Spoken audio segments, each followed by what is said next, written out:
Apart from hydroelectric energy, renewable energies such as solar and wind are most commonly used. Due to being intermittent energy sources, it cannot be utilized to its full potential yet.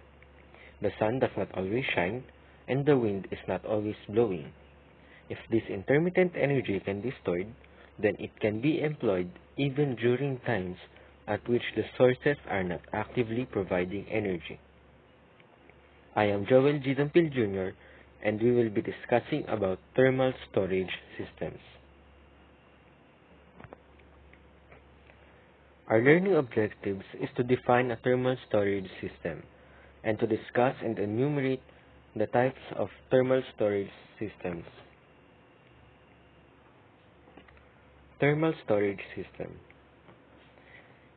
It is a technology that stocks thermal energy by heating or cooling a storage medium so that the stored energy can be used at a later time for heating and cooling applications and power generations. As I said before, renewable energies such as solar and wind are intermittent energy sources. In other words, they occur at irregular intervals. To fill in the gap between irregular intervals, thermal storages are made.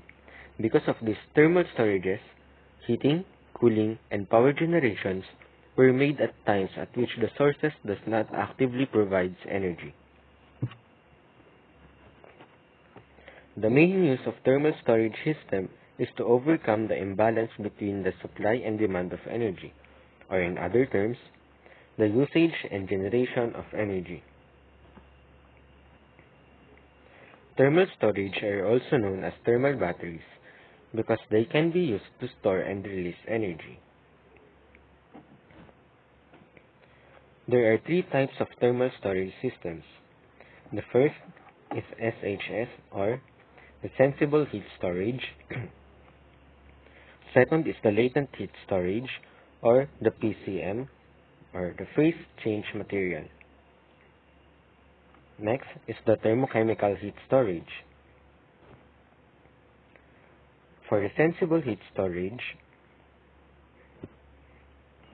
it is simplest method on storing thermal energy by heating or cooling a liquid or solid medium, wherein water is being the cheapest option. The mass of the medium, the heat capacity, and the change in temperature determines the amount of heat that can be stored in the thermal storage.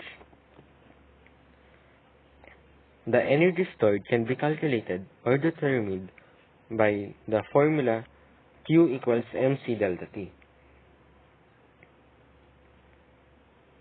An example of sensible heat storage is thermos. The energy stored inside the thermos is mainly in a form of sensible heat.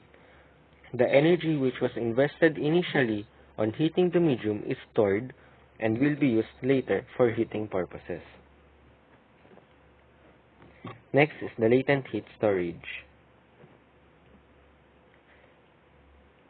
Thermal energy is stored by heating or cooling a liquid or solid medium which accompanies phase change. Latent heat storage is almost like the sensible heat storage. The difference is just on latent heat storage, the process of storing energy accompanies phase change to store more energy. Silicon, which is harvested from mined quartz, is primarily used on latent heat storage. The properties of silicon and its abundance, which is the second most abundant element present in the earth, makes it an ideal latent heat storage. The covalent bonding of silicon atoms makes its molecules share its atom to strengthen their structure.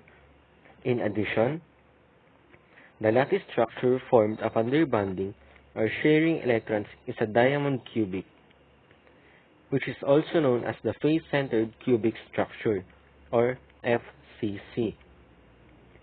Face-centered cubic structure is the most packed type of lattice structure, with having 4 atoms on a unit cell. These conditions give silicon a higher melting point of about 1410 degrees Celsius.